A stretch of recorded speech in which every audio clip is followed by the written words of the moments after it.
This is the screencast for section 3.8, example 4.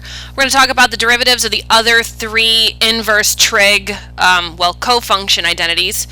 So I'm not actually going to give you those formulas. You are going to come up with them in some examples in your text, using some of the strategies you've seen in the proofs of the other three in the first three examples.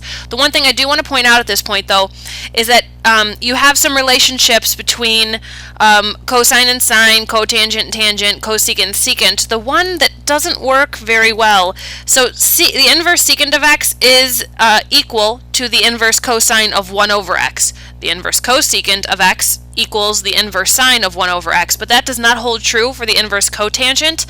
And here's an example why. The inverse tangent of 1 over x has this discontinuity in the middle, so instead we use pi over 2 minus the inverse tangent of x, because of its domain, basically, and where the asymptotes lie. Alright, so let's get some applications here. Example 4, a tangent line to the arc cotangent curve. Find an equation for the line tangent to the curve of y equals inverse cotangent of x at x equals negative 1. Well, I know from my own proofs that the derivative of inverse cotangent is negative 1 over 1 plus x squared. So the derivative evaluated at negative 1 is going to be negative 1 over 1 plus negative 1 squared, or negative 1/2. That tells me what my slope is. The point is negative 1, comma, the inverse cotangent of negative 1. Y minus the y-coordinate of the point, so inverse cotangent of negative 1, equals my slope, negative 1/2, times x minus the x-coordinate, so plus 1. Technically, this is my answer. Now, of course, I want to check this on my calculator and make sure that I found a tangent line.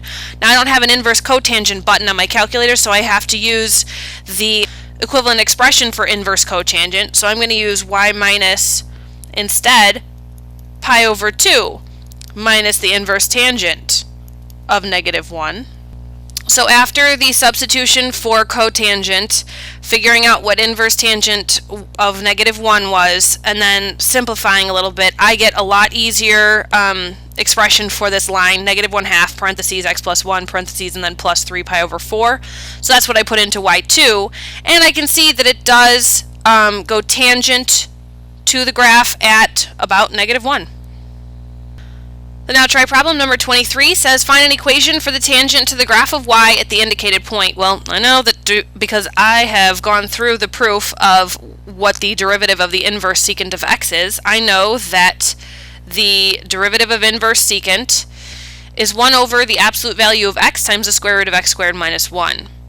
I want to know that derivative evaluated at 2, which is square root 3 over 6, or 1 over 2 square root 3. I guess you could leave it either way. I just found that that would be easier. So now I'm going to find the equation of the tangent line. The slope was square root 3 over 6. The point is 2 comma inverse secant of 2.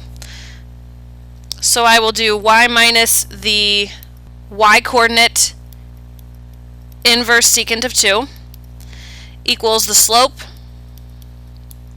times x minus the x-coordinate. I don't have an inverse secant button on my calculator, but I do know that inverse secant is equivalent to the inverse cosine of the reciprocal, so 1 over 2. And I know that the inverse cosine of 1/2 is pi over 3. So although this appears a perfectly acceptable answer, this one down at the bottom might be an easier one to type in my calculator and check that this line is actually tangent to the inverse secant of x at x equals 2.